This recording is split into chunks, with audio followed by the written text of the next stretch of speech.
Well, U.S. troop withdrawal from Afghanistan is basically complete. At least that's what officials told Politico. Back in April, President Biden announced plans to remove our country's military presence from Afghanistan. We have new Hill-HarrisX data that gauges public support on the issue. Let's take a look.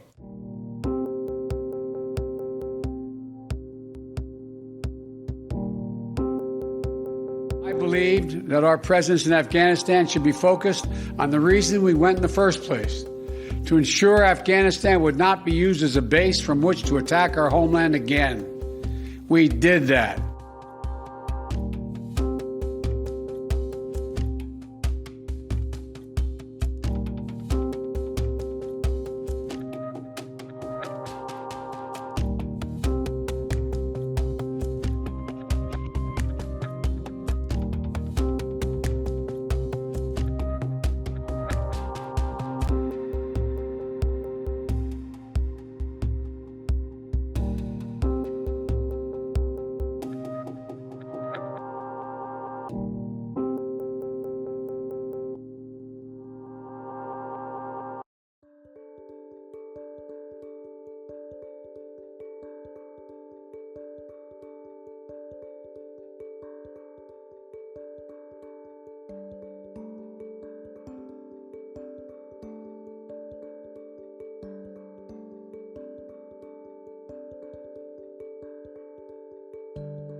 An overwhelming majority, 73%, support U.S. troop withdrawal from Afghanistan, while 27% oppose it.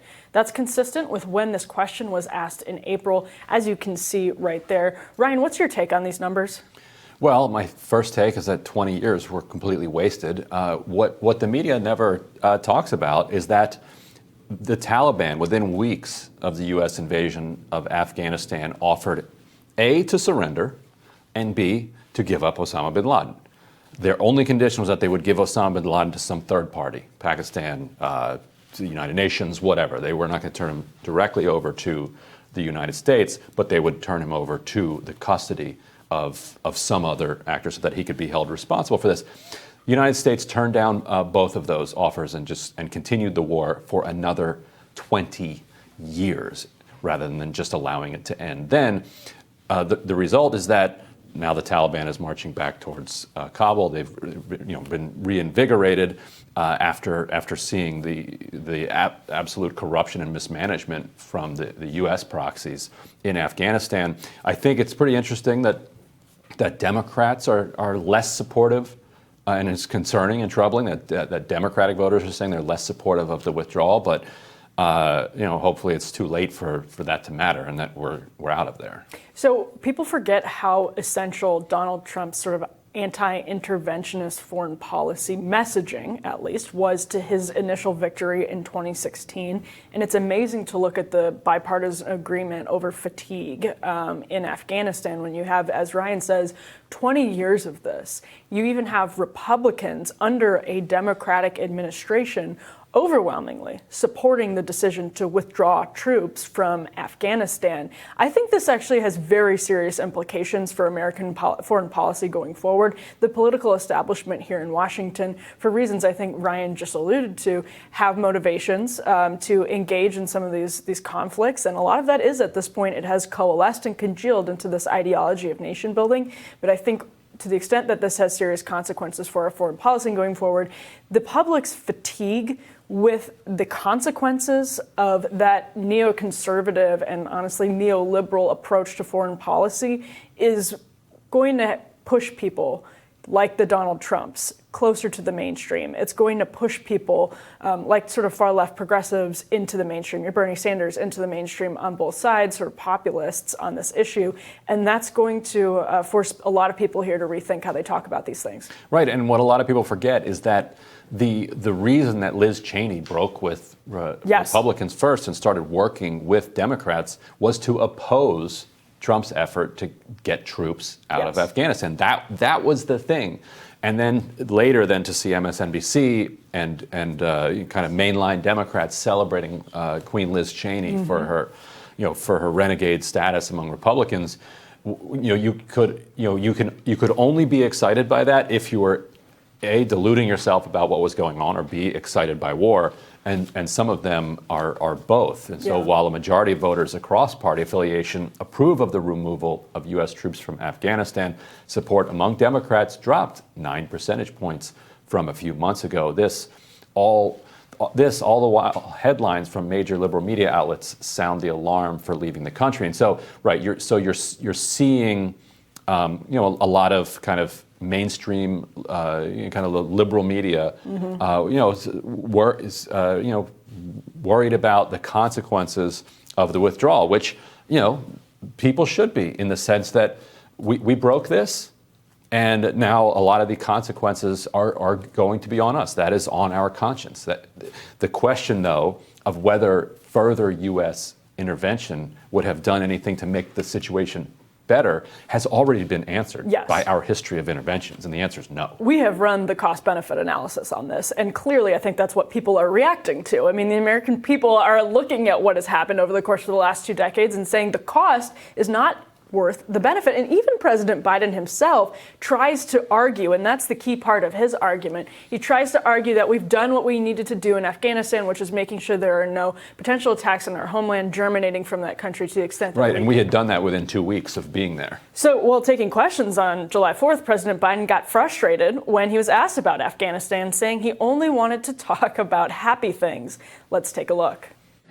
I'm not going to answer any more questions on Afghanistan. Look, it's 4th of July. I'm concerned that you guys are asking me questions that I'll answer next week. But this is a holiday weekend. I'm going to celebrate it. There's great things happening. Economy's growing faster than any time in 40 years. We've got a record number of new jobs. COVID deaths are down 90%. Wages are up faster than any time in 15 years. We're bringing our troops home. We have all across America, people are going to ball games and doing good things. This is a good. I'll answer all your negative questions, not negative, your legitimate questions. So in order for him to list off these allegedly positive developments in American life, he's sticking very closely to his notes because they aren't obvious enough that they just roll off of his tongue. And I think there's a really important contrast here. He's asked about Afghanistan and says that he only wants to talk about happy news, when in the announcement of his decision to withdraw troops from Afghanistan, he basically purported to be delivering happy news, that the threat no longer exists, that America has neutralized the threat with its military force, thus we can safely withdraw our troops. So you should list that as happy news, by the way. You should be able to say, if you're saying, like, look, things are going really well, well, then why not talk about how we've succeeded in our mission? Because it's bittersweet, and because there are real people who are still over there. And it was the correct decision. It was a good decision. It was long past time to go. But I think what's underneath that is the reality that there are going to be people that suffer as a result. The question is it going to be fewer people than would have suffered from another 20 years of American occupation? And getting into, I guess he's saying he doesn't want to get into that conversation at the 4th of July picnic. Right. No, and I understand that. I just think it's an instructive contrast when he's saying, basically, in order to pitch his withdrawal, he's saying that the mission was accomplished, essentially, when basically everybody knows, as you said, that could have happened a whole lot earlier, and that we're still going to have a heck of a lot of problems. And that's why Joe Biden isn't willing to talk about Afghanistan as happy news, obviously, of course, because of the human suffering that has occurred. But also because the mission hasn't really been accomplished. We are now going to continue dealing with, dare I say it, a quagmire. Right, and this has kind of been lost to history, but the left in 2001 made the argument that this should not even be seen as an act of war, that this should be a police action, that attacking New York City and the Pentagon was a crime, and that what we need to do is indict and prosecute the people who did it, go arrest them, and put them through the process, rather than getting into a decade or multi-decade long war. And I think going back to that was the right thing. And you could think of the same response to the January 6th attack say, you know what, this was a crime. We're going to round up the criminals, but we're not going to wage a domestic war over it. Which we talked about a couple of weeks ago. They are just champing at the bit to wage that domestic war. Right. Tomorrow on Rising, Joe Sandberg joins us to weigh in on the minimum wage debate. And Kyle Kondik is here to weigh in on how we've shifted to one dominant party. Don't forget to like, share, and subscribe while you're here. We would certainly appreciate that. We look forward to seeing you right back here tomorrow. Have a great Thursday, everyone.